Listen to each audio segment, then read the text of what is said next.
So, and I just enjoy it. I love it. I love giving you guys what you want, and I think that y'all love the scary stories and the books, the short books. So today I'm going to be reading from u/horror_writer_1717. And I can't put my phone in a certain place or else it makes a noise. It's so funny. I swear. Being in the country and having to do so much. Like, we don't have electricity or water. And I thought this would be a great experience for my daughter because I think kids today have too much access to, I don't know, the simplicities of life. I think it's good to kind of take them back to working a little bit for what they want. So she really wants her iPad charged. She's got to walk quite a ways to figure it out and to get it charged. I'm not buying any fancy chargers or, no heat in the tent, no AC in the tent. Yesterday it was hot, so, we were hot and we had to figure out ways how to cool off by pouring water, on the outside of the tent, dumping your hair in cold water. I mean, I just think all those things are so good for her to learn. And of course, making a fire, how to cook on a fire. So I will just begin, but I wanted to thank you and tell you all how much I appreciate you. And I finally got my video back. So sit back, relax. This is not true crime, but it is a sensitive nature. It is scary stories. And parental supervision is required or advised. And also, anybody who has any triggers to anything, because you never know what even this kind of content can bring.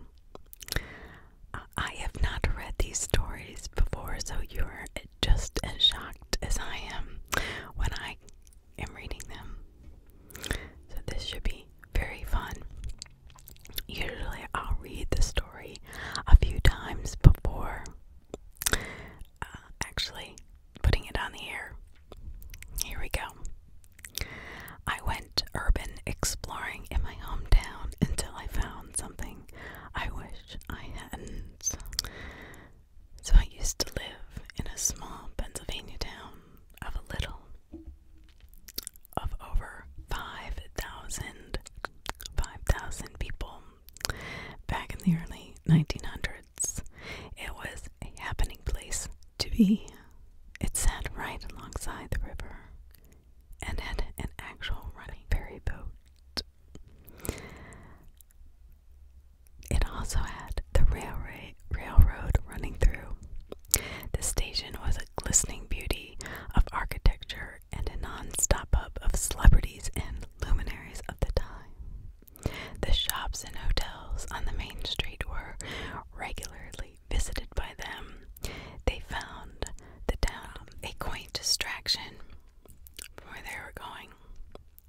Some would even venture up the hill to tour the haunted castle. As with all such things, times change. Railroads and ferries give way to the convenience of cars and buses. Tourists trade all but dried up, and with it, the town changed from a glittering jewel beside the river to a pale shadow of its former glory. All of this was long before I was born. I only knew the train station in its abandoned and dilapidated form. Its only decoration was the brightly colored artistry and off-colored language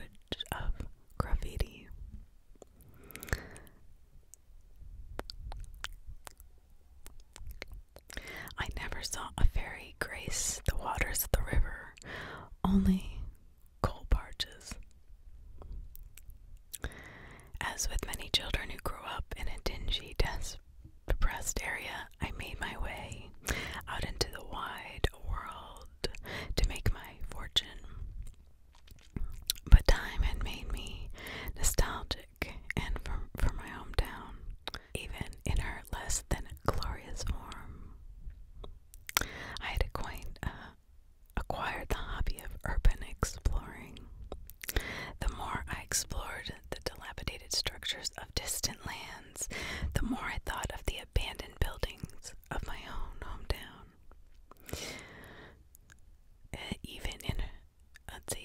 Eventually I took a trip back home.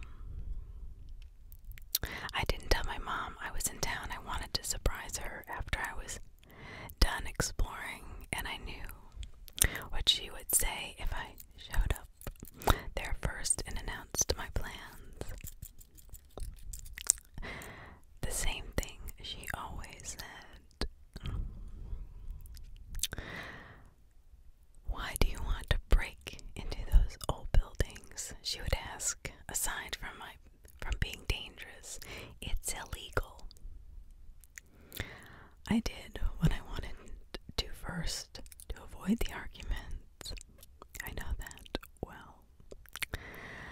Looking back, I really wish I had heeded her advice. Maybe I would have saved myself the pain, both physical and mental, but I'm getting ahead of myself.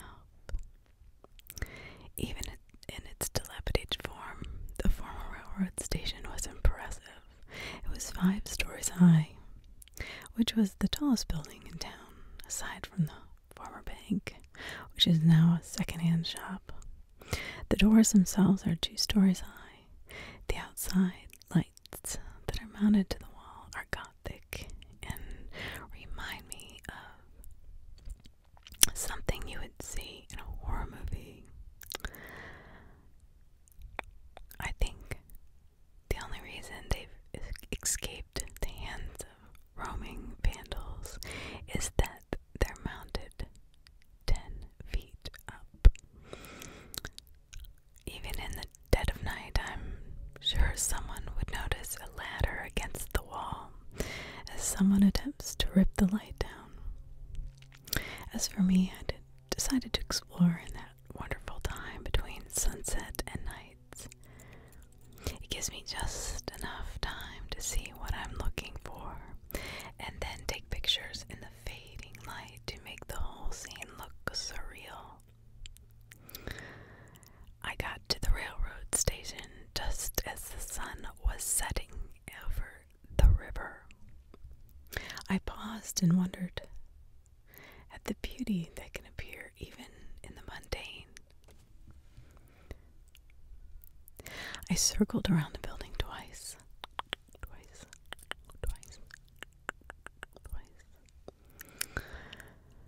searching for any weaknesses where I might be able to enter. The signs posted on each side said, "Warning, this building is owned by the government and is monitored by video surveillance. No trespassing under penalty of law." The sign punctuated its points with a video camera picture that seemed to follow you wherever you went. I took out my phone and I snapped a few pictures of the outside and the windows around the back that were covered with bars in a crisscross pattern. I zoomed in and studied them, looking for a way inside. After a bit of studying, I found it. A shattered one window that had been shattered but was still protected by bars on the outside. I examined the bars closely and found the screws that held them were only into rotted wood. I pulled out my small crowbar and soon I was able to squeeze inside. Once in, I found myself transported to a different world.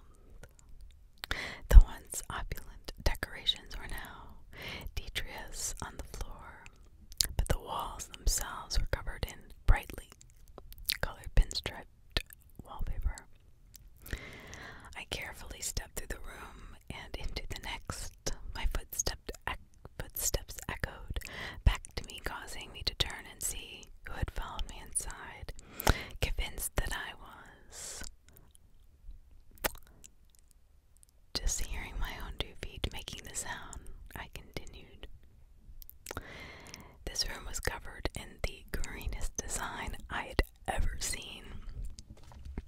I remember watching a documentary about old wallpaper they use arsenic to create the amazing shade of green. And now I found myself face to face with it. I wondered at the deadly beauty, and if I should be breathing in the presence of the poison. I exited the opulent room and found myself in the foyer. I had only ever seen this room from the outside. The hastily glimpsed marble staircase could not compare to standing at the base of the winding stairs and looking up. I took a few more pics with my phone, knowing they could never do it justice. On my way to the stairs, I glanced over at the elevator. I pried open the doors and found only an empty elevator shaft. I looked down into the impenetrable darkness. I shone my phone light down, but I could not see the bottom.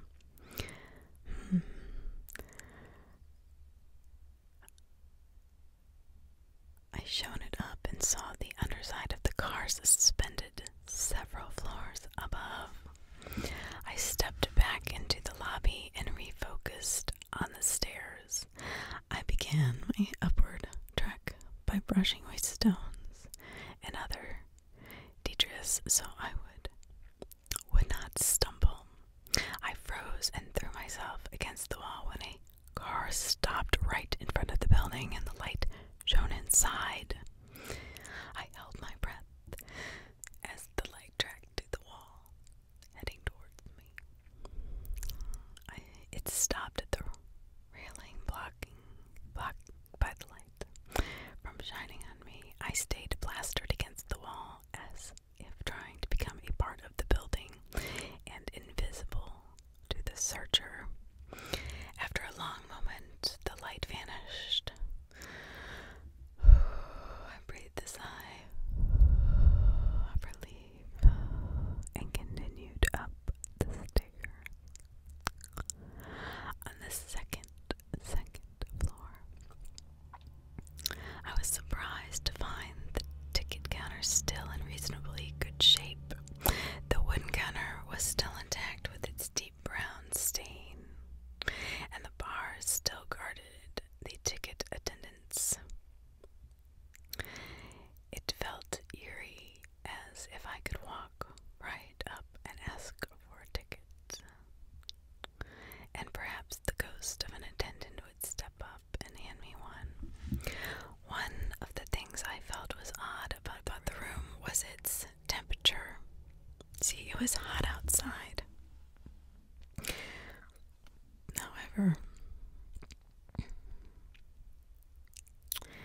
the high of the day had been 90 degrees, and yet here inside this abandoned building with no air conditioning, I was nearly shivering.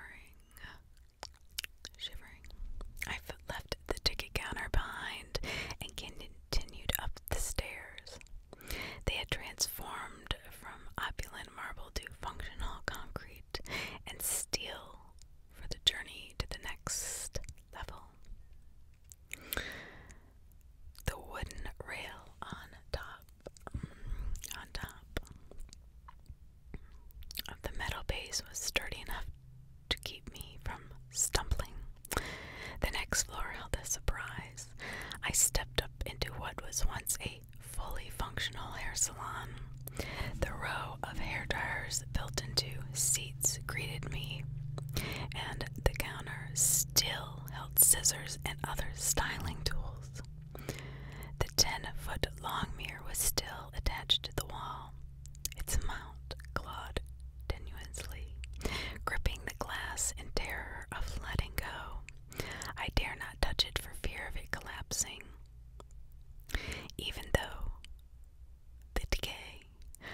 Even through the decay, I could still see the opulence in this room.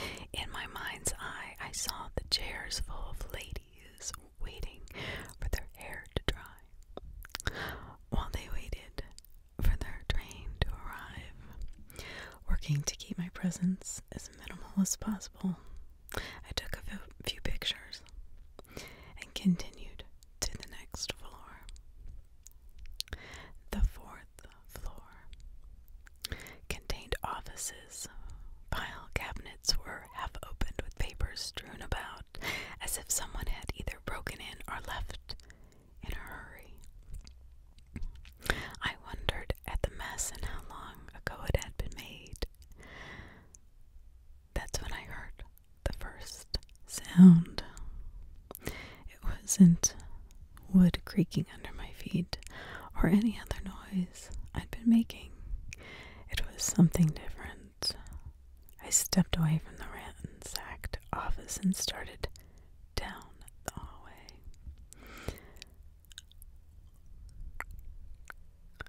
Open doors on the left and right greeted me with rooms full of turn-of-the-century furniture. It was as if someone had made these rooms into a storehouse for the rest of the floor. What little light that had drifted in through the uncovered windows was fading quickly. I was now completely dependent on my phone to light the way. Shadows crept into the hallway where the light was unable to fight them off.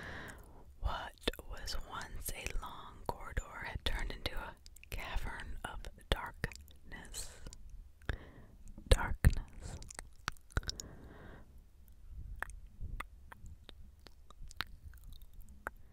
The light was only strong enough to penetrate a few feet in front of me. I contemplated turning around and abandoning my adventure. The last doorway loomed barely visible at the end of the tunnel. I hesitated as I approached and put my hand to the knob. It felt unnaturally cold, as if warning me of what lay inside. My curiosity turned the knob before I could object.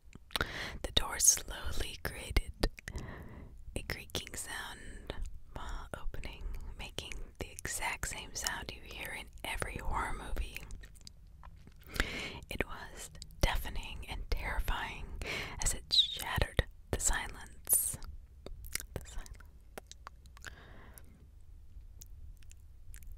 The room looked like any other room I'd been in as I hurriedly flashed the light around, looking for danger.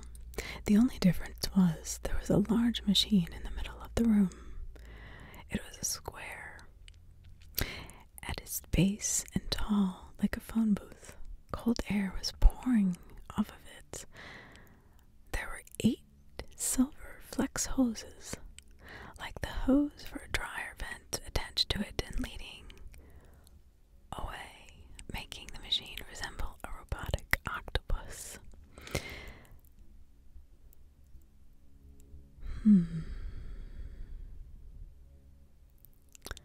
The strange thing was I didn't see any power wires leading to it. The closest thing I could come to would be an insect jitter. Only this sounded quite loud. The insects would have either been right beside my ear or very large. I swatted at my ears and found nothing there. My brain began buzzing like I was standing in the middle of 1,000 beehives. Visions assaulted my mind. Stars, earth, falling, an explosion, lights, hundreds of men in suits pointing things at me,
new determination. I wasn't going to let the government get away with imprisoning this creature for their own unscrupulous purposes, not if I could help it. I made my way back the hallway and found the elevators. I pried open the doors and looked into the elevator car. I gingerly stepped 1 foot inside and was instantly rewarded with the sound of a cable creaking. I took a quick picture and retreated before the car ended my adventure in sudden death. I looked at the picture and saw that the controls for the elevator went G through 5. But there were 2 more buttons. One said B1 and the other was blank, blank, blank. I heard another sound. This one was familiar. It was a sound of pursuit. I could hear someone breaking in several floors below. My new friend gave me a vision of a man in a suit that had broken in through the same way I had and was pursuing me. It showed me his badge and gun as well. I panicked until my friend gave me a vision of what to do. I ran down to the 3rd floor and pried open the elevator door. Once inside, I found the rungs of the ladder that ran the whole way from top to the bottom of the elevator shaft. I pocketed my phone and pulled the door shut as quietly as possible and then began the downward climb. The vision of what I needed to do was so strong that I couldn't see everything with my eyes closed. My friend guided me into the inky blackness. When I hit the last rung, I wasn't even breathing hard. My friend was able to help me with stamina as well. I pulled out my phone, turned on my light, and opened the door that said, restricted. My friend guided me through a series of lefts and rights in the damp, musty basement until I reached a large metal door that read, no admittance. There was an electronic keypad on it. The numbers 1426 entered my mind, and I punched them in. The door swung open. I stepped inside and nearly passed out as my friend's presence left me. I didn't realize how much it had been helping me until its influence was blocked. I still knew what to do. I had to look for a large handle with the number 5 on it and look for a large and turn it off. And look for a large handle with the number 5 on it, and I needed to turn it off.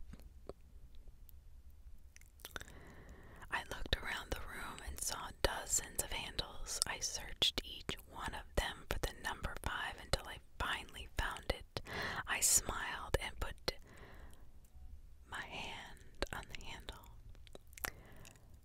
Freeze, yelled a man in a suit, pointing a gun at me. Do not pull that handle or I will fire. Slowly back away. I put my hands up and did as he said.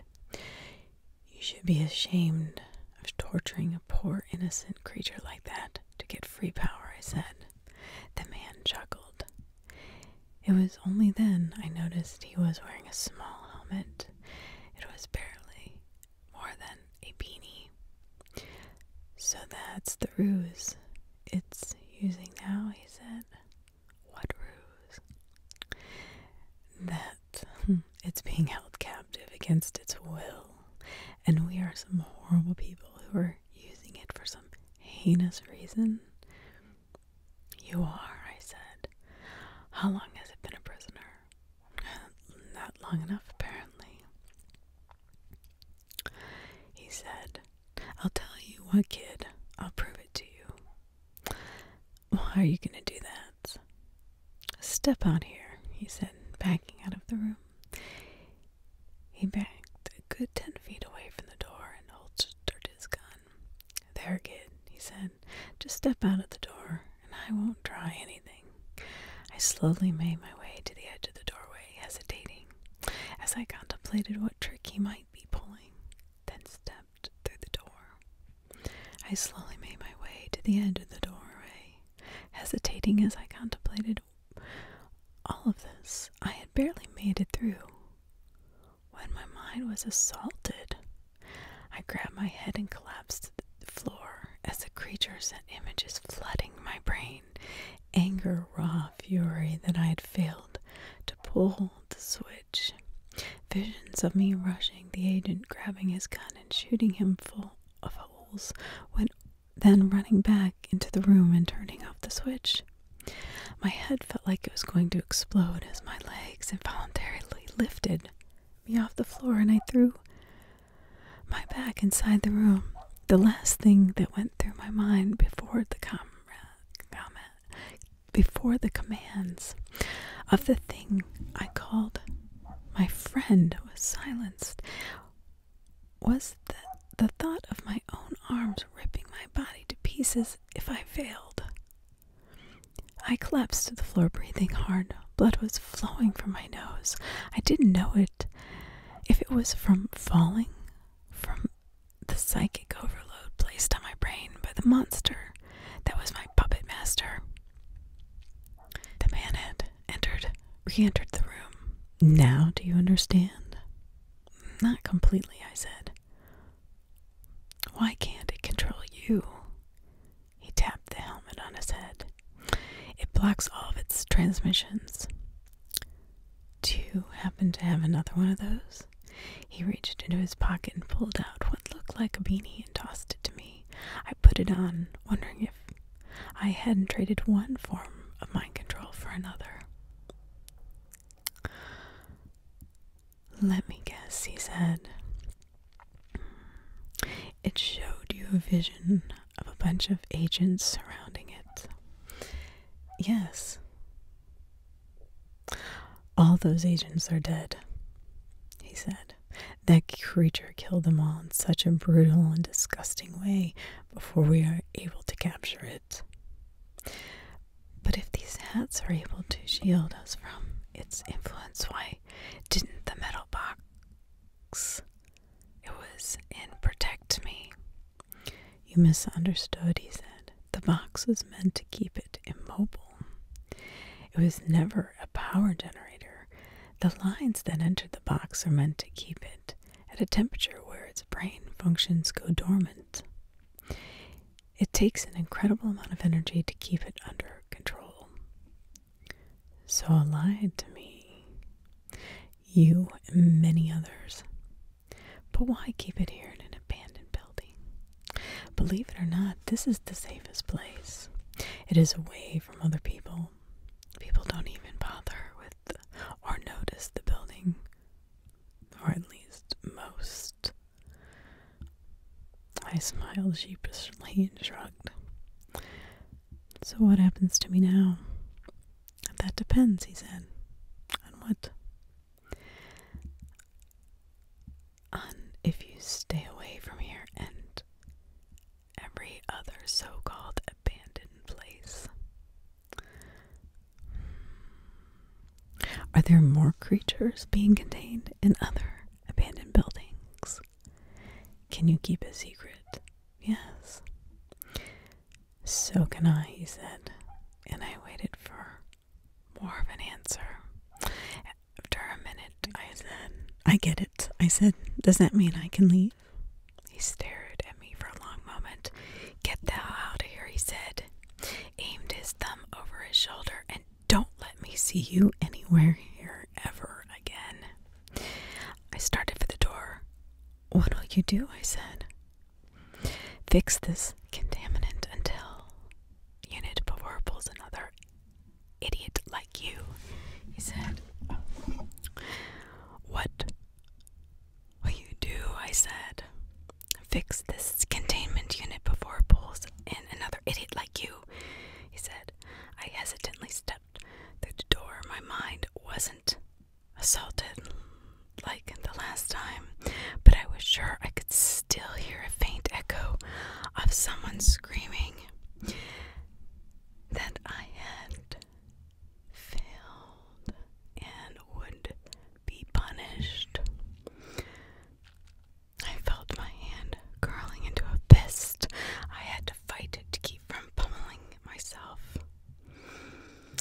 got into the car and drove as fast as I could away from my hometown. After I was a few miles away from the echo faded, and my fist uncurled.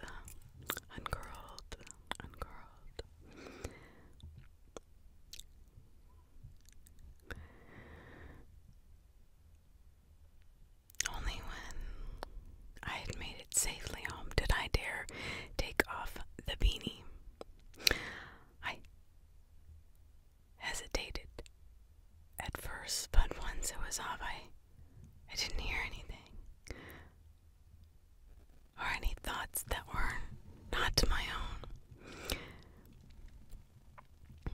I breathed a sigh of relief, but at the same time I worried.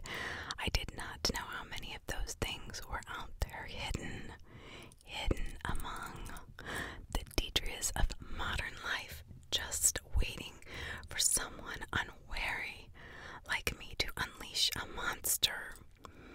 As I slept in the far recesses of my mind that don't show themselves in the light of day, a thought intruded itself into my own. Release me. Release me. Story number 2.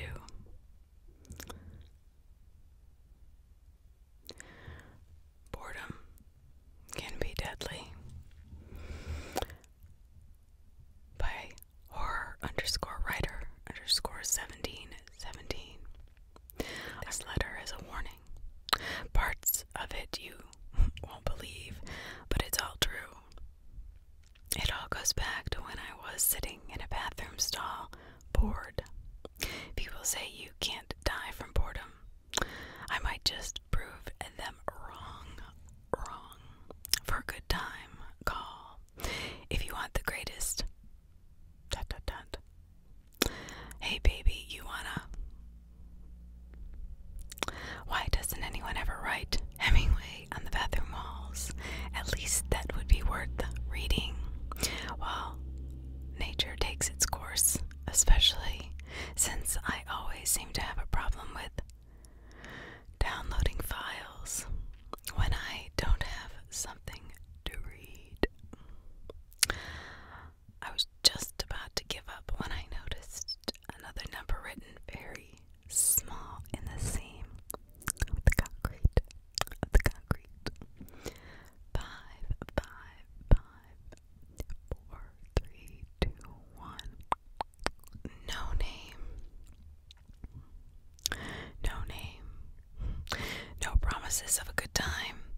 That you keep your local clinic in business. Only a number. Okay. I'm intrigued. I typed the number into my phone. My thumb hovered over the send button. Do I or don't I? I typed, not being done with my business yet, I decided, what the hell? I pressed the button. Not being done. And then pressed the button. My phone flashed and then went dead. Are you kidding me? I pushed the button and it came back on. I listened and the line was ringing.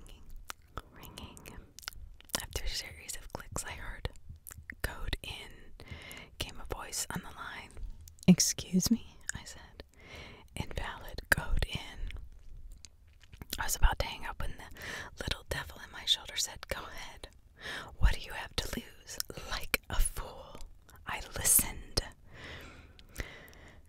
Alpha Tango Lima 117, I said. I think I remember that from some spy movie. Stand by, the voice said. After a few more clicks. Objective updated. Proceed with caution. Then the line went dead. Objective updated. What objective? I stared at my phone as it lit up with a picture of a middle-aged balding man with a large beard and an even larger set of chins underneath it. Who the hell is that? As if responding to my thoughts, the picture is replaced by a detailed profile. Jonathan Moresby, age 59, height 5'4", weight 324 pounds. Divorced twice, no children. On and on I went, telling me the details of this person's life. I started to get bored until I read the last word. Terminate. I nearly dropped my phone. Terminate. Are you freaking serious? Yes, the display read. You wanted to play spy. You wanted to play spy. Here's your chance. You can read my thoughts? Yes. I suddenly had a chill that had nothing to do with the temperature. It was unnerving, but on the plus side, knowing someone was reading my thoughts helped me finish my business. After I washed my hands, I had a little conversation with my newly clairvoyant phone. What are you going to do with our future dastardly little deed? My phone flashed to my personal bank account. The balance showed $207. Suddenly it flashed to zero, then to $1,207. Your choice. I went home tortured to torture myself over the decision to take a man's life or not. I didn't sleep well that night in my dingy little bed in my dingy little apartment. So I got up for a glass of milk. Damn it, it's sour. I slammed the refrigerator door shut so hard the door fell off. Are you kidding me? Shut up. Up there, yelled the jerk that lived downstairs. I stomped on purpose. How do you like that? Just then the floor gave out under my foot and I sank up to my knee in floor. I pried my foot loose and limped to the bathroom. I turned on my phone and thought, I'll do it. Yeah, sounds like a great idea. Instantly a map popped up along with blueprints of a house. I got dressed and said goodbye to my crappy life. What do I use? Directions flashed to a bus station, a locker, and a combination. I hopped in my beat-up old car and turned the key. The engine struggled and coughed like a lifelong smoker before sputtering to life. I fought between desperation, greed, and fear as my mind came to grips with the path I had set myself on. Before I knew it, I found myself opening the locker. Inside, a small automatic pistol. Oh, God. I fought between desperation and greed. It all came to my mind. I held the gun. My eyes darted around to see if anyone had noticed my deadly acquisition. Satisfied that the few denizens of the bus station had better things to do, like hold down the benches until their drunken bodies, like holding down benches with their drunken bodies. I held up the gun inside the locker and stared at it. The only other object in the locker was a set of keys. The van is parked outside. License 12345. Can I really do this? My phone showed me a very graphic video of the man sexually abusing a small child. Son of a. Direction to the house is showed again. I found the van exactly where it was supposed to be. The keys unlocked it, and I fit into the ignition. I started it up and paused. This was real. This wasn't some prank someone was pulling was on my way to kill a man I didn't even know. I'm amazed I wasn't being pulled over for speeding. I arrived at the address. It was a mansion. It figures, I thought, a piece of trash Chester living the high life. Not for long, the phone said. I pulled up to an iron gate with a digital voice recognition box. Hold me up to the box, the phone said. I did, and the voice came out. Jonathan Moresby, it said. For a long moment, nothing happened. Then the gate swung slowly open. Unbelievable.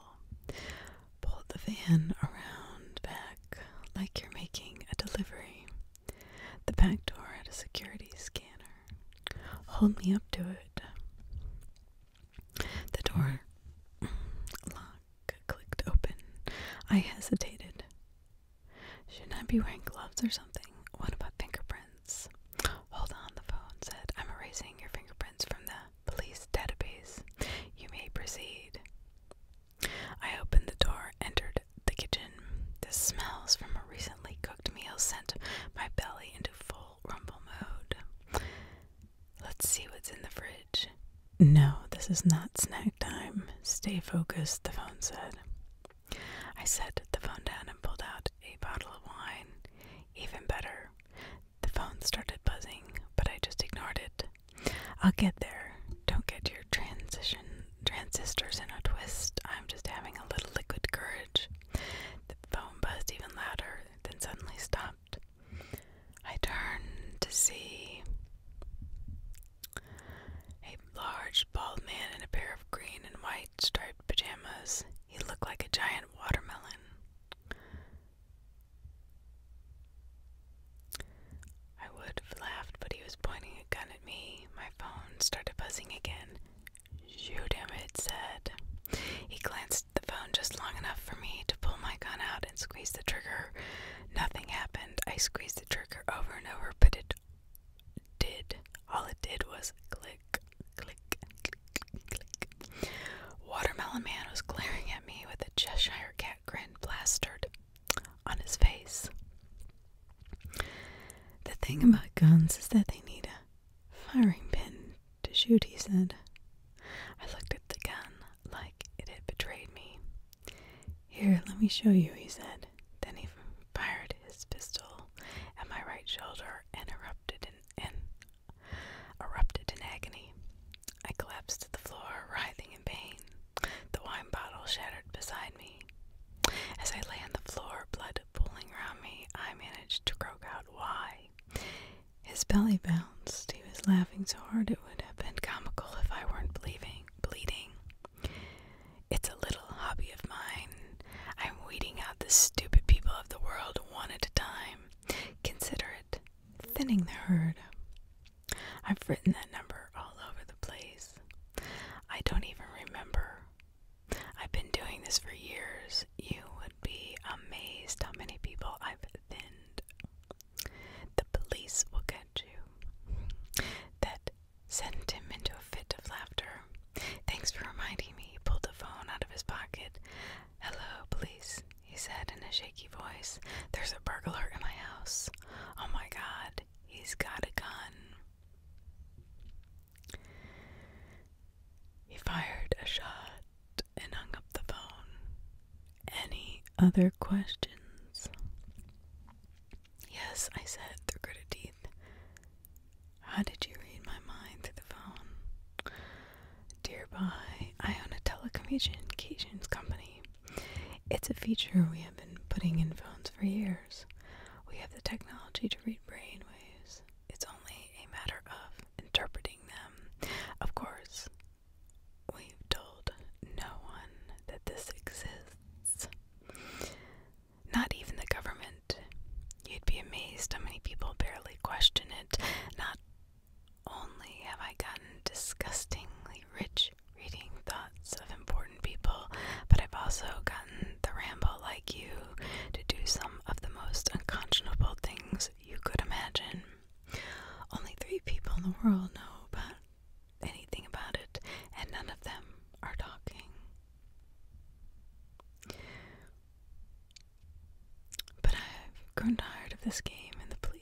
away. So I need a kill shot.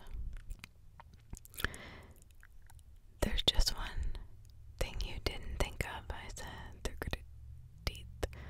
Oh, do tell. I've had my phone on voice recorder since I walked in the door. He glanced at the phone laying on the table. Most convenient.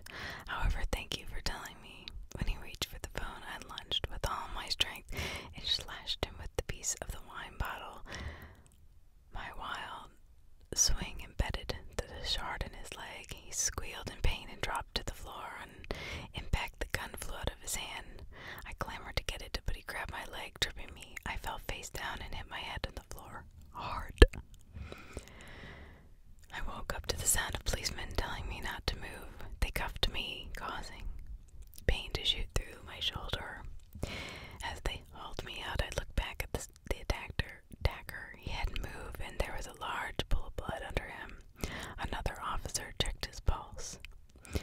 He's gone. Damn it. I didn't get to gloat. During the trial, I found out that I had hit his femoral artery. He bled out before the cops got there. My testimony about the phone that could read thoughts landed me in a mental hospital. My attorney refused to defend me after that.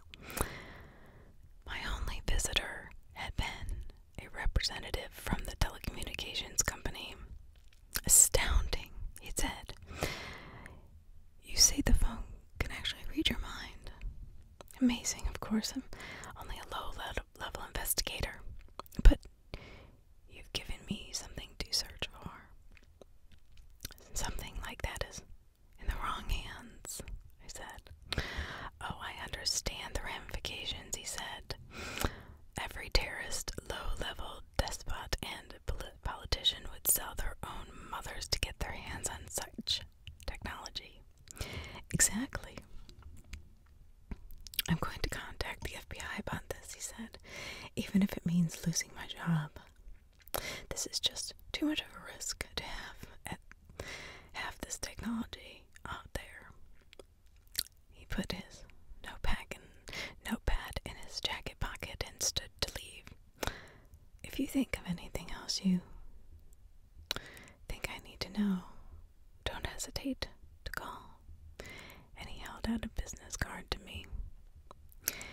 And you'll work on getting my case reviewed. Don't worry, as soon as I find some hard evidence, I'm sure we'll get you out of here. Thank you so much, I said, looking down at the card. I paused. It had no name on it, only a number. 5554321. I slowly looked into his eyes. You're one of the three, I said. He took a step closer to me. Two now, thanks to you, he said with the same Cheshire cat grin at his predecessor. Are you going to kill me? He let out a small chuckle. What fun would that be? He turned and headed for the visitation room door. He whispered something to the large orderly and handed him some money. They both looked at me and grinned in a very unpleasant way. So here I sit in my room desperately writing multiple copies of this letter, sending it to anyone who will listen. Please, please help me.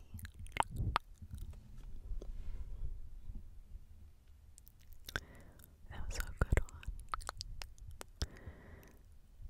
Number 3 by _writer 17. My neighbors have disappeared.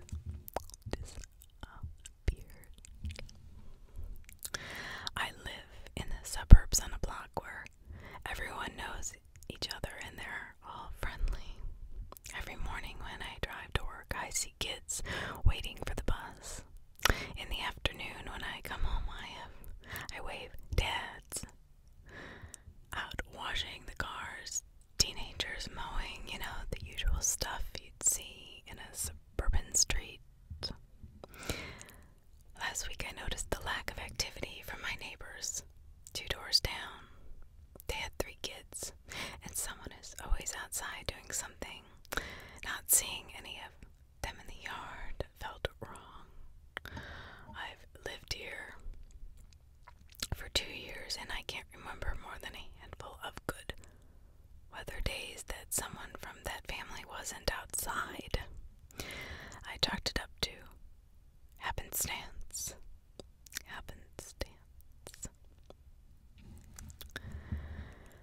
I thought. So,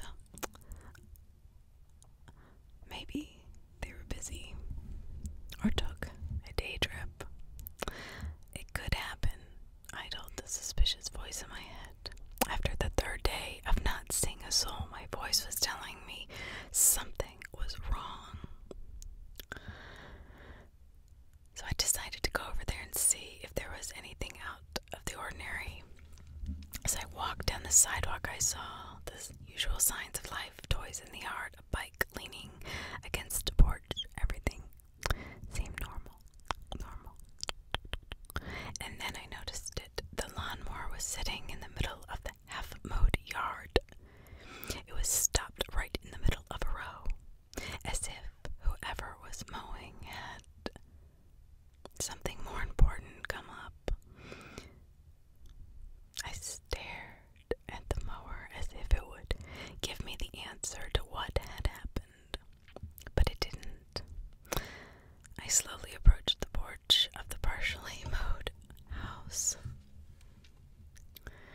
I hesitated for a moment before gathering the courage to knock. My knuckles on the door seemed to be unnaturally loud. It was then I realized that there were no animal sounds either. I know for a fact that this family had a pet dog, and yet my approach and even my knock had not garnered a single bark.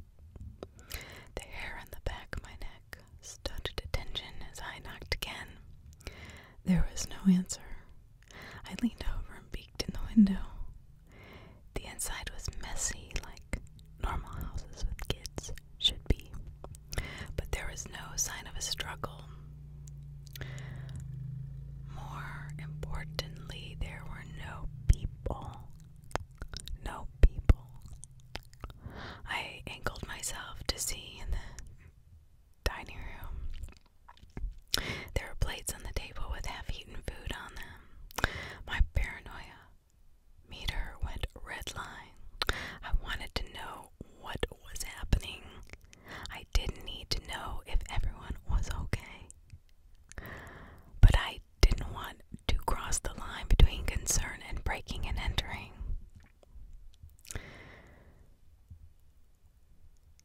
I let fate decide. If I tried the door and it was locked, I'd walk away. I reached for the doorknob like it was a snake about to bite me. I grasped it, closed my eyes, and turned. The door opened.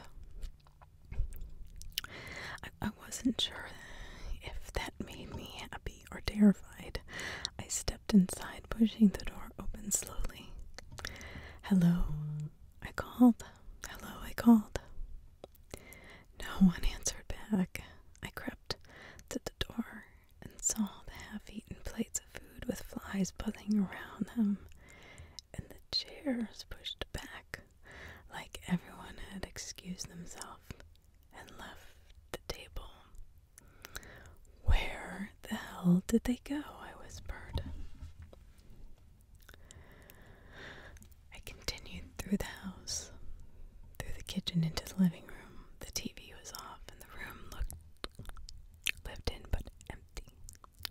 Pillows were strewn out about the couch and the floor, but once again, no sign of a struggle.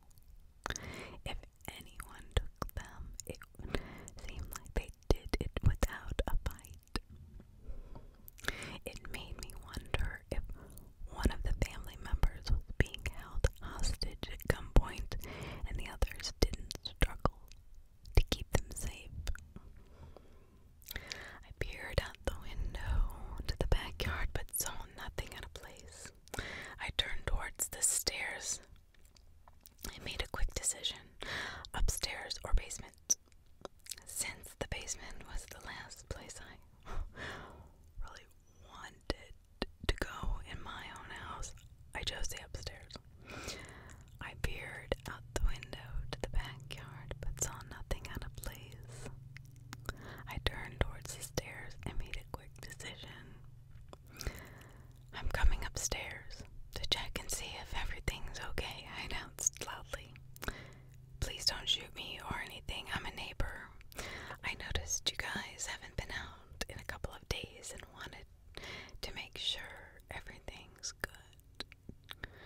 said as I climbed the stairs seemed totally reasonable. It was almost zero comfort to me when I was in someone else's house. I knew I was putting myself in danger. Even if it was innocent, I could easily be made to look like the aggressor. I reached to the top step and turned toward the bedrooms. I started down the hallway listening for any of the sounds. The only thing I heard was my own footsteps. They seemed unnaturally loud in the absence of normal household noise. I opened the first door I came to, unsure of the horrors I would find. The door opened to a princess delight. The entire room was pink, and there was a huge castle in the center filled with princess dolls. What I didn't see was any occupant. This continued for the next two rooms. One obviously a teenage boy's room, and the other the master bedroom. Nothing strange reared its ugly head.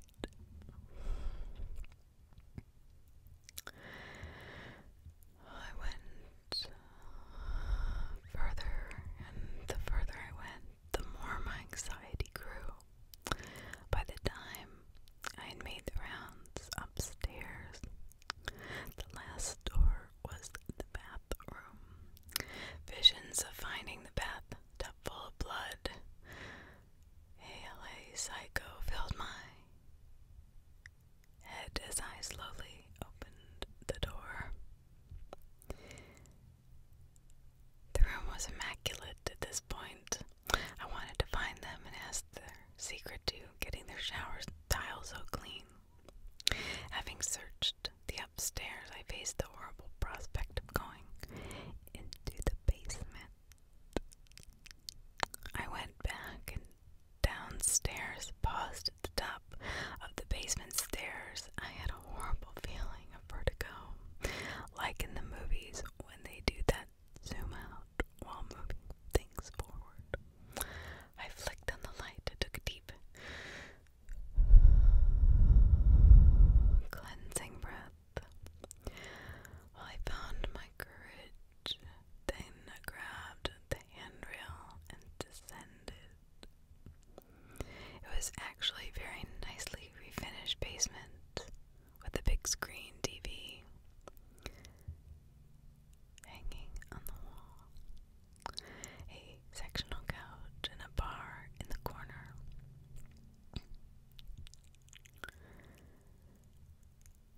I was about to turn and head back upstairs when I saw it. There was a sneaker sitting straight up, peeking up out from around the edge of the couch. I slowly approached as my mind flashed images of a body lying on the carpet full of blood. I turned the corner and found something immensely more terrifying. The sneaker was on a teenage kid. I had seen him mowing the yard. He was laying on his back, still as stone. There was no blood anywhere around him, but he wasn't moving, and his eyes were wide open. Laying on the floor with him were 4 other bodies. His family. They were each laying straight out, their heads touching. It was like they formed a human star. I leaned down and felt the teenager for her pulse, but there was none.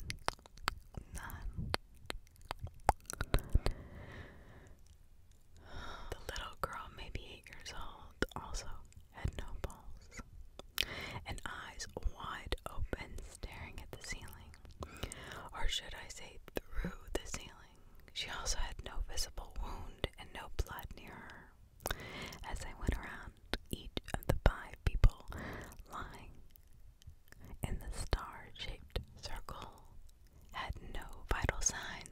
visible signs of injury, and eyes wide open. It was the creepiest thing ever.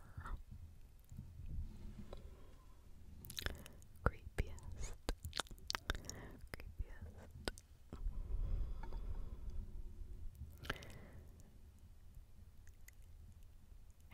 As if each of them could just get up and resume their day like nothing had happened. I decided it was time to call the professionals. I pulled out my phone and called 911.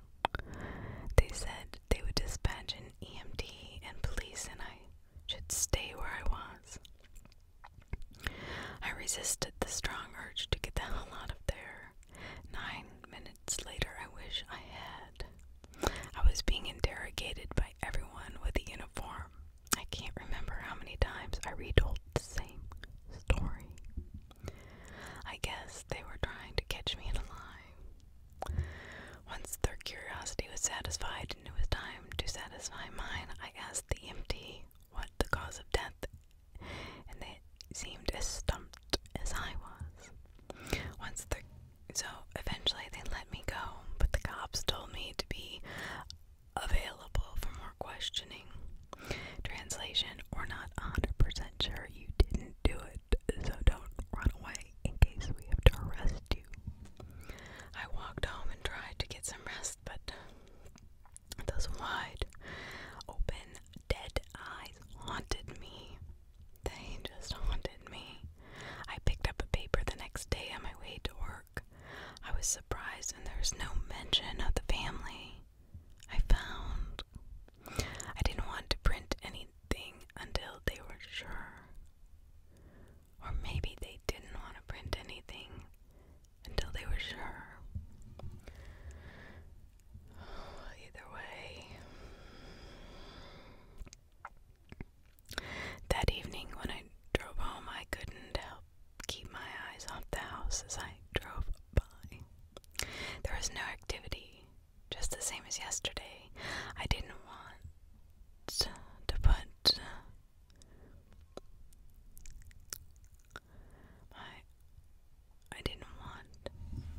to put my arms seemed to act on their own. I pulled over and parked in front of the house next to the one from yesterday. There was a police car in front of the house and yellow tape all through the yard. I approached the car and the cop got out. You're the guy from yesterday that reported the incident. Yeah.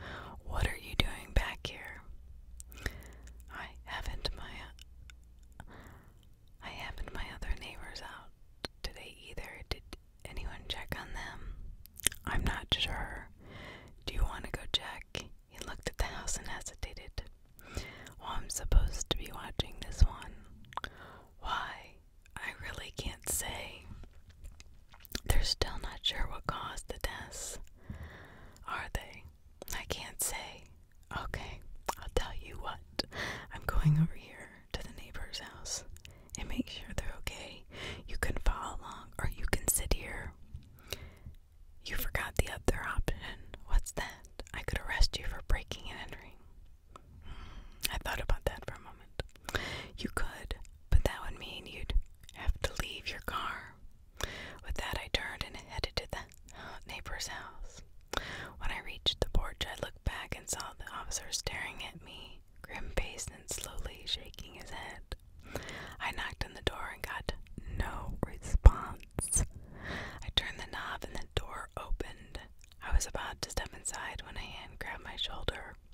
I felt like I jumped 10 feet in the air. Don't do that, I hissed at him. What the hell do you think you're doing? The cop said. I'm checking on my neighbors. You can't. It's breaking and entering. No, it's entering. Stop. I rounded on him. Did anyone check to see if they were okay? Well, no. Has anyone seen them during all the comings and goings? I don't think so. Okay then, I'm going to check on my neighbors. I turned back to the house and knocked on the door after several more knocks. There had been no answer. I reached for the doorknob and turned it. was unlocked and opened. I stepped inside and looked around. "Hello," I called. "Is anyone here?" Silence answered back. I strained my ears for anything that might indicate someone was home. All I could hear was the ticking, ticking, ticking of the large grandfather clock that stood in the main hallway. "Maybe they went to the store," a voice said in my ear. I freaked out, nearly having a heart attack, and did a comic little dance, turning around and finding the cop standing there. "Stop doing that," I said, trying to get my heart out of my throat. "Doing what?"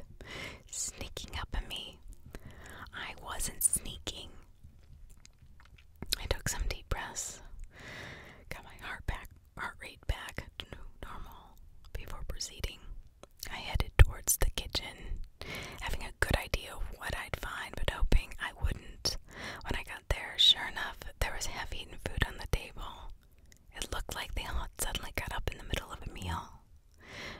"Just like the others," I said. The neighbors, they left right in the middle of a meal too. Why? No idea. I turned and saw the basement door looming large in front of me. I had this sinking suspicion I wouldn't find anyone upstairs, so I went straight for the basement. The cop grabbed my arm. "Do you want to check upstairs?" he said. "I have a feeling if anyone is in the house, they're down here," I said, reaching for the basement door. He released my arm and rested his hand on his gun as I opened the door. I descended the stairs, glancing at the jars of homemade jam on the shelves lining the stairwell. The basement was not finished. It was an uncovered concrete floor with more shelves full of canned fruits and vegetables. It didn't take much searching to find the older couple laying in the middle of the floor, face up with their heads together and eyes wide. "Oh my God," the cop said as the color drained from his face. I just sighed in resignation. I hated having these assumptions come true. He leaned down and checked their pulses, but I knew there wouldn't be one. He got out the radio and called in the Discovery, all while taking the credit for it. I left the house after being interviewed and walked home. As I stepped into my porch, I looked over at the flashing lights of the emergency vehicles, and it struck me. The first victims were 2 doors down. These victims were next door. Am I next? Yeah, I ran. Jill ran through. It was 80 degrees out. I decided to take a vacation. I called my boss and told him I needed a little time away. He complained about the suddenness of the request, but approved me for a week off. I packed a suitcase with no specific destination in mind, just a few extra sets of clothes, and threw in a swimsuit for the last moment. I didn't really care where I went. I just knew I had to get out of the house. I called the post office and my mail stopped, then grabbed my suitcase and headed downstairs. I realized I hadn't eaten anything since this morning, so I grabbed a bowl of cereal and stood at the counter eating it. As I chewed, a sudden feeling came over me. It was a feeling of peace, but at the same time, one of longing, as if I wasn't where I was supposed to be. My mind went blank as I dropped the cereal bowl and turned towards the basement door. I started walking towards it, knowing I had no choice. This was just what I needed to do. There was no question. I opened the door and stared down the stairs, closing it behind me. As I descended, a feeling of belonging permeated me. I walked to the center of the room and laid down on the floor. I stared at the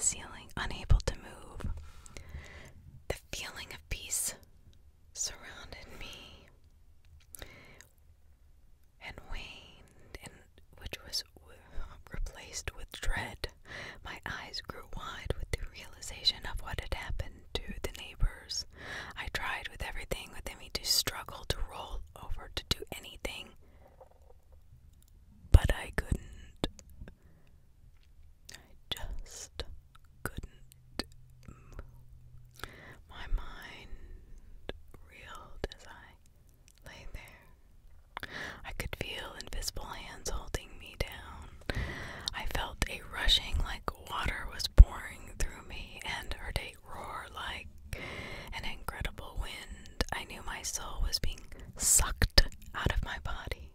I heard a sinister chuckle as I futilely fought against the inevitable. The smell of sulfur assaulted my nose. I was failing, clinging at the air, trying everything I could to save my life. There was nothing I could do. I was completely helpless. And then I felt another hand grabbing me and pulling me up. The chuckle and the rushing ceased. I could feel the air around me change with anger. There was a mighty struggle and then a pop. I felt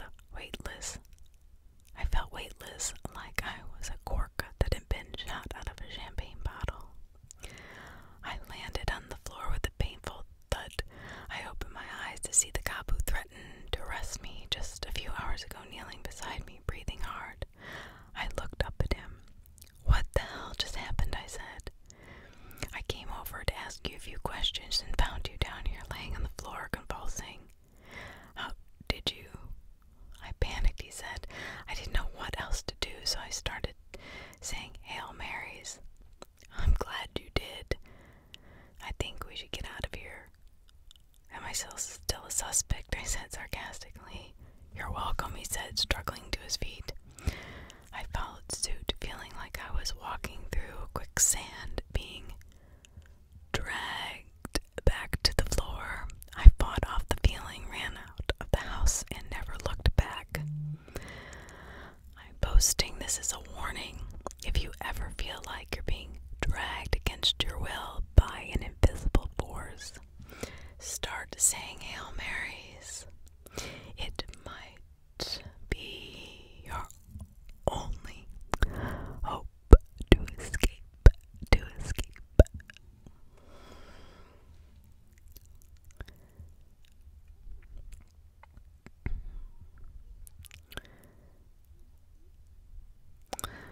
Story number 4, our last one, by you/horror_writer_17. Please give him some love. Go to reddit.com, type in horror_writer_1717. I'll leave the link in the description and in the comments, so you have a quick way to access any of the authors that I am debuting or focusing on, because I only do one author at a time, so it's not confusing. Because I think they all deserve so much credit for what they do. It's not easy to be a writer. And if you would go over there, give them a little bit of something, give them a little, award for the ones you like, that would be great. So this one is called I Used to Be a Night Watchman at a Wind Farm. What I saw there still haunts me. I used to love my job. I was a watchman at a wind farm. All I had to do was make a few rounds, a few times a night. I would read a lot of books, and eventually, if I got bored, I'd bring my portable DVD player and watch movies all night. The only thing that broke up the time was the patrols. I'd arrive every night around 9 p.m. and get relieved by the day shift at 9 a.m. There was nothing much to it. I'd pull up beside the watchman I was relieving. We'd exchange pleasantries. He'd tell me if anything went on during the day, and then he'd be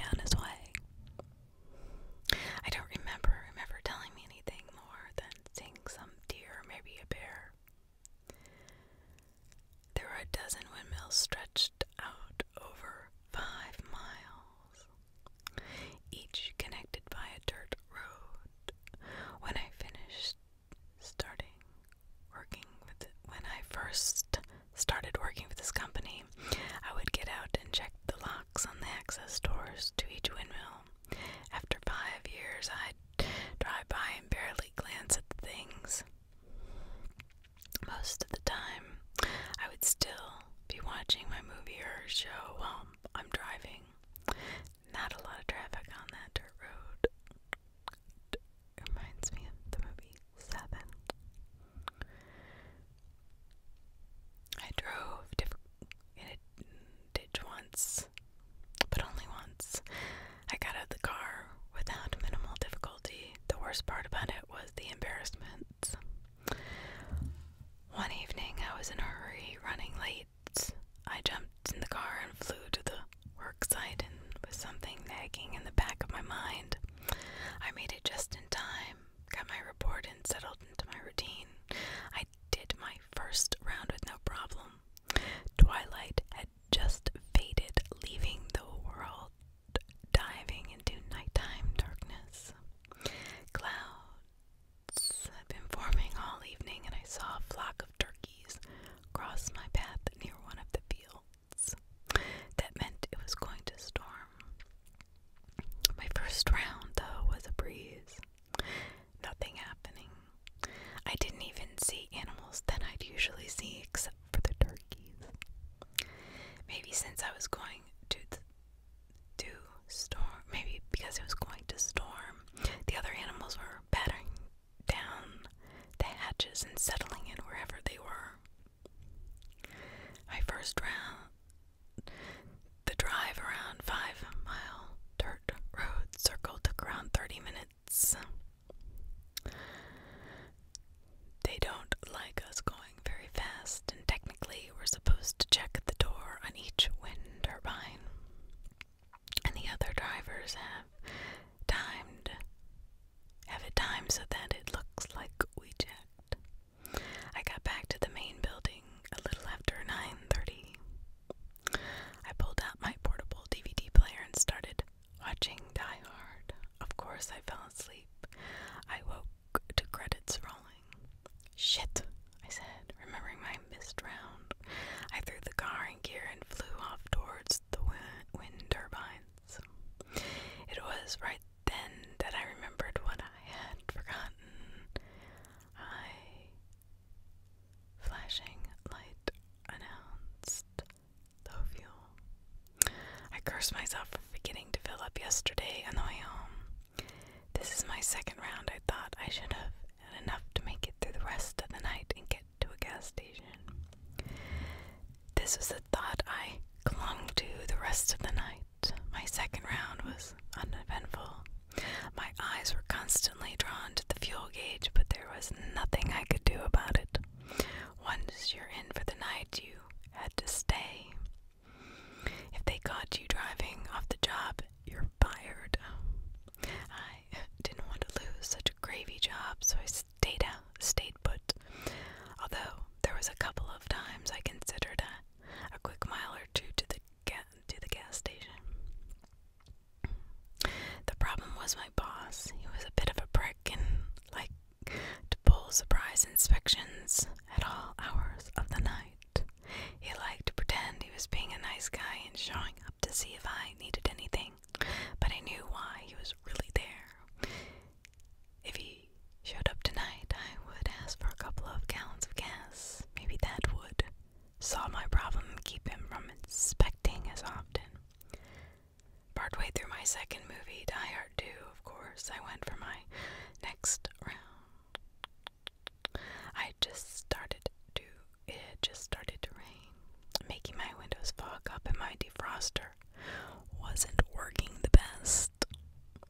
By the time I went for my fourth round, the weather had made a decision to switch from mildly annoying rain to grab the animals and head for the Ark. It was dry. It was raining so hard I could barely see in front of me. I drove at crawling speed. The rain had worn ruts into the road. In some of the lower depressions, there were puddles across the entire road. Oh, I was glad I was driving a Jeep. I got right into the middle of one of the giant puddles, and when my engine gave out, I cranked it, but it was no use. I was out of gas. That is a bummer.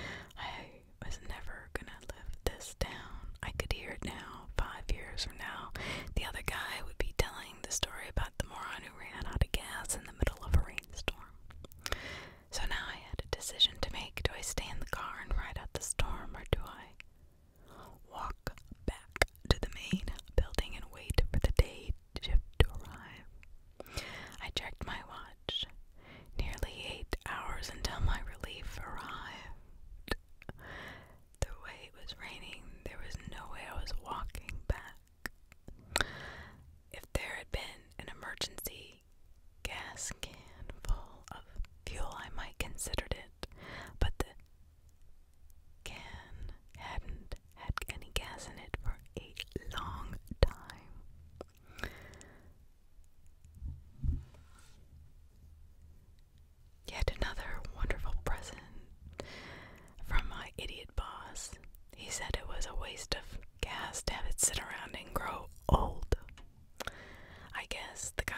drain my battery, so I didn't watch any more movies. I sat and listened to the rain pound on the roof of my car like someone was dropping marbles from the sky. That's when my mind started playing tricks on me. I guess it was as bored as I was and had decided to have a little fun. I was whistling a little tune in my own off-key way that makes people stuff cotton into their ears when I happened to glance in the rearview mirror, and the mirror glanced back. I swore I saw a set of eyes looking in the back window. I whipped around so fast my neck cracked, but nothing was there. I hit the door lock button just to be sure, as if that would help in the middle of nowhere in a downpour. I hit the door lock button again, just to be sure. My whistle grew louder and more off-key as I did all I could do to avoid looking in the mirror. Eventually, it was too much. My eyes were drawn to the mirror. We just can't help it, can we? Like a magnet. I looked. There was nothing there. I chuckled nervously at myself for being so stupid and leaned my head back against the headrest. I don't remember falling asleep, but I do remember walking up to nothing, waking up to nothing. No sound of pounding rain, no sound of animals, no crickets even. It was unnerving. I lowered the window a few inches and listened. There was still no sound, not even the whooshing of the wind turbines' blades as they spun. I looked at the closest one, and the blades were still. It was unusual for the wind to be so calm that it couldn't muster enough energy to turn the blades. I checked my watch and found that I'd been asleep for 4 hours. The storm clouds had drifted off and the moon had appeared. It wasn't quite full, but bright enough to light the ground and create hundreds of shadows of the trees that surrounded me. It was a beautiful night, the kind of night that made me glad to live in rural Pennsylvania. It made me seriously rethink waiting in the Jeep until morning. My mind held a tug of war as I hummed, should I stay or should I go? I looked at my watch again, and just under 4 hours my relief would be driving through the gate. What would he do if I wasn't there? It would be much easier to explain and have him go get me some gas rather than wait for him to do his first round and find me sitting in the middle of the road. My mind was made up. I grabbed my flashlight from the glove compartment, staring at a long moment, the handgun sitting beside it. I thought about it, but decided to leave it behind. Most of the animals in these woods want nothing to do with humans, and the others are easily scared away with a little yelling. I locked the door as I stepped out, and my foot landed in a deep puddle. I sighed as the water oozed past my ankle and filled my sneaker. The puddle encompassed the entire car. It was easily 12 feet across. I knew hopping on one foot wouldn't do anything but get my clothes wet, so I put my second foot down and closed the door. I started wading through the puddle to the far side until I found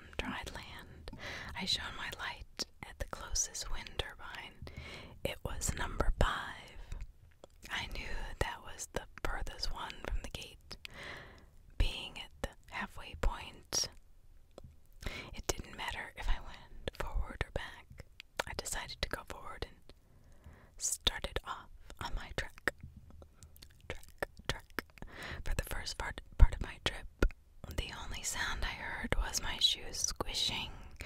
It was unnerving having your only companions being totally silent and hundreds of shadows cast from the trees. I shone the flashlight around in the trees and saw plenty of eyes shining back at me, but they were silent. It was as if they were seated in the pews of a church, and I was walking up the aisle looking for my seat. For the first part of my trip, the only sound I heard was my shoes squishing. But then the eyes ranged in size from small to quite large, yet none of them made a sound. Were they really afraid of me? I paused to take a break, and that's when I heard it. Footstep behind me. It wasn't a heavy thud. It was a soft squish of grass under a large foot. I whipped around and shone my light where I thought I heard the sound come from, but there was nothing. I panned all around with the light, but all I saw were a gravel road and endless trees. Seeing nothing was possibly worse than seeing something. A deer, a bear, even a coyote would have been something I could deal with, scare away, fight off, but nothing created this void that my mind filled with all kinds of horrible creatures.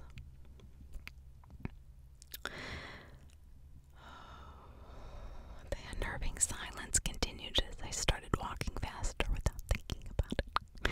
Even the squish of my shoes seemed louder in the absence of woodland noises.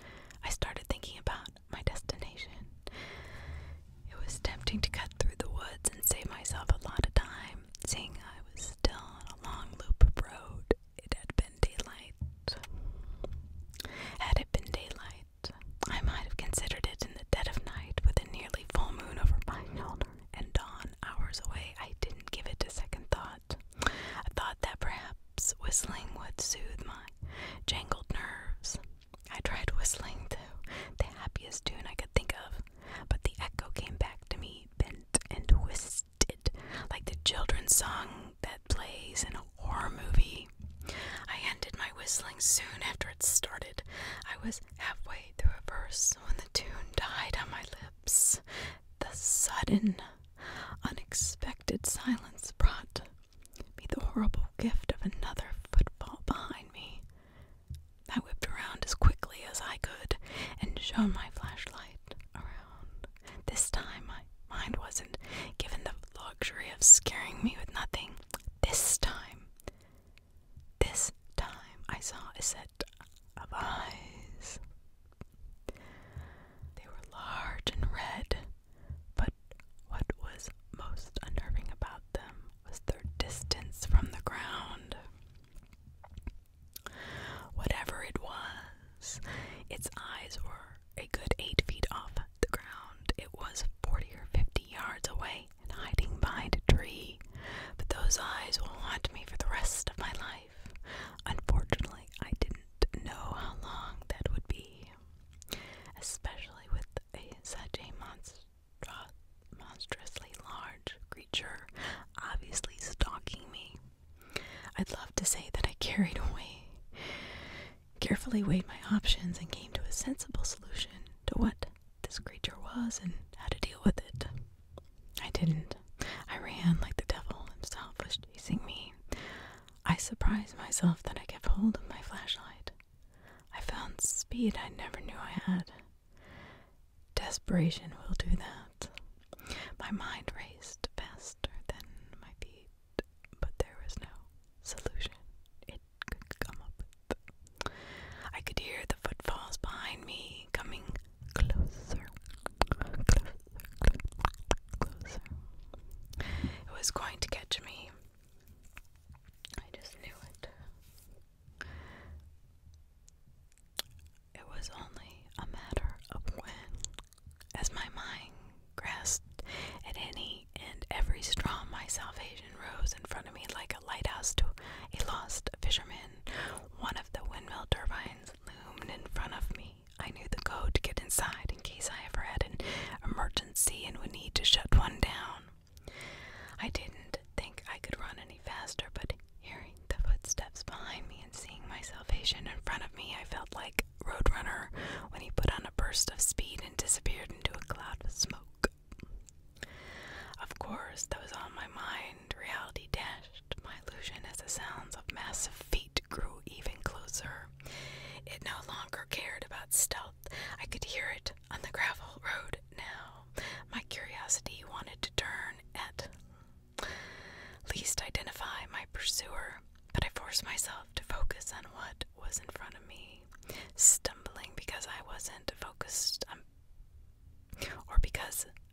things, the creature that would be my doom would be catastrophic. The 400-foot tall monolith loomed large in front of me. I envisioned where the keypad was, knowing I had one shot to type in the code before my untimely death. As salvation drew near, panic set in. I became obsessed with the notion that I would be caught at any moment. I had no idea what possessed me to do it, other than sheer terror and desperation. I took the only thing I had available to me, my flashlight, and I threw it backward. By some miracle, I heard a muffled thud and a slight groan. The sound came from much closer than I wanted, but I still refused to look back. I reached the door to the turbine, punched the code, and yanked the door open, strained my arms because of its weight. I was no sooner inside than I pulled the door shut. Just before it latched, a set of massive fingers appeared in the doorway. I pulled with everything I had, feeling muscles strained to the point of breaking. The door continued its momentum toward closing. The giant fingers were slammed between the door and the frame. They disappeared, and I heard an inhuman howl from the other side as I shut and locked the door. I collapsed to the floor, gasping for air as my mind kept replaying the image of the fingers appearing in the doorway like a frozen playback. I saw with startling clarity. The fingers were the size of bratwursts, covered in brown hair with claws sticking out of them. I lay on the floor panting, searching for an option, but finding none. For the moment I felt safe. How long would that last? How would anyone find me in here? Would they even look, or would they think I was lost in the woods? The biggest question, what the hell was that thing? I didn't want to speculate because the possible answers were too terrifying and too terrible to comprehend, especially with whatever it was still outside somewhere close. Just as I began to feel my adrenaline abate, there was a pounding at the door. It reverberated through the giant hollow tube that was now my salvation and my prison. I jumped up, not knowing what to do. My only escape route led into the claws of a monster. I looked all around for any help, but finding none, I resigned myself to wait for my inevitable demise. I could see the door vibrate with every impact. I knew it was made of sturdy metal, but even metal has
stepping with the arch of my foot this time.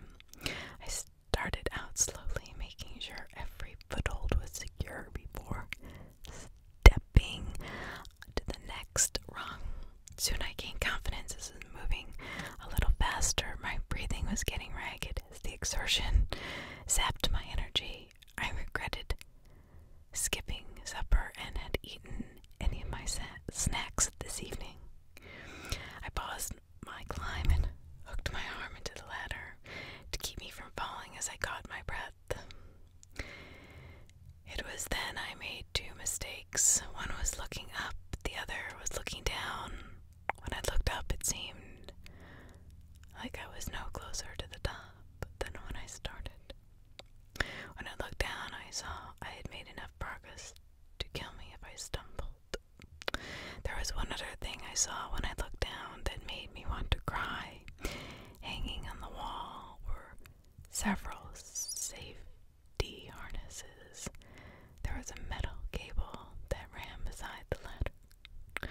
For one brief moment, I considered climbing back down to get a harness, but I realized I might not have the energy to get back up.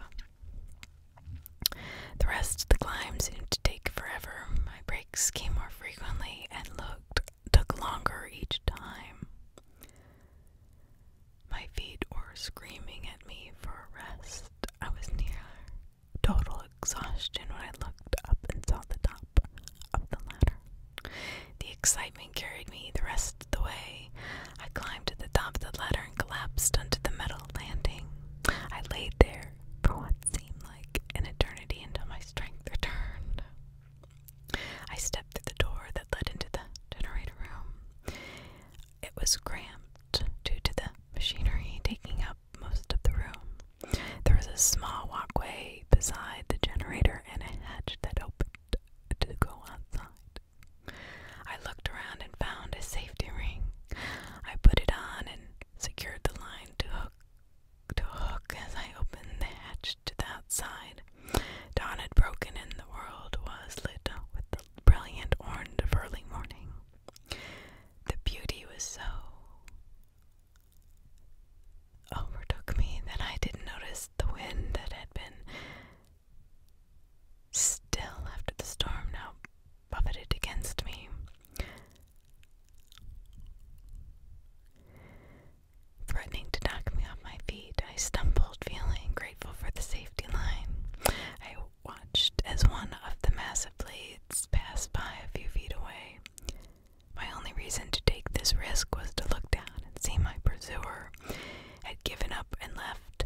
I slowly peeked over the side, fighting the nausea-inducing vertigo from the sheer height. I looked around at the tiny trees and didn't see anything out of the ordinary. I was about to go back inside when movement caught my eye. It was the creature. It had come around from the other side of the base of the turbine. I marveled at how tiny it looked from up here, yet it still presented me with the conundrum of how to escape. I stepped back inside and looked around for an answer. After a brief search, I found a radio amongst the controls on the wall. I pressed a button and an alarm went off.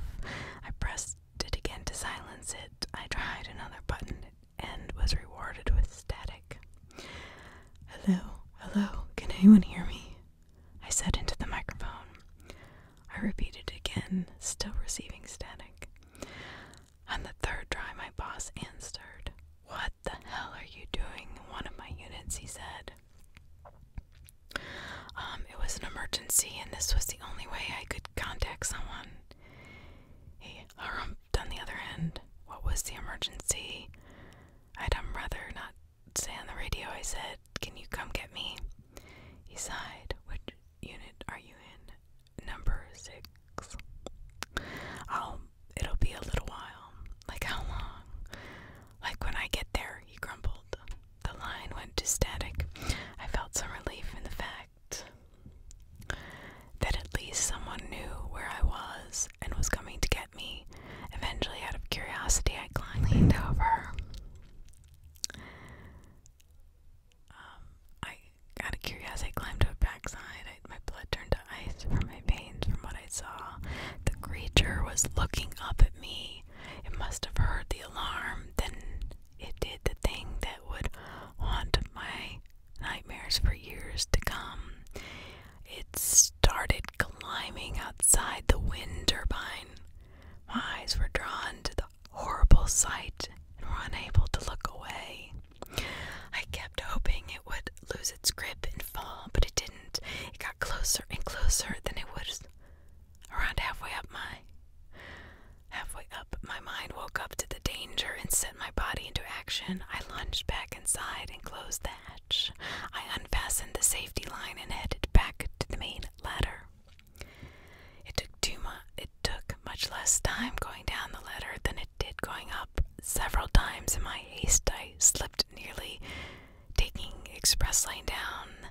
slowly opened the door. I made a slight creak.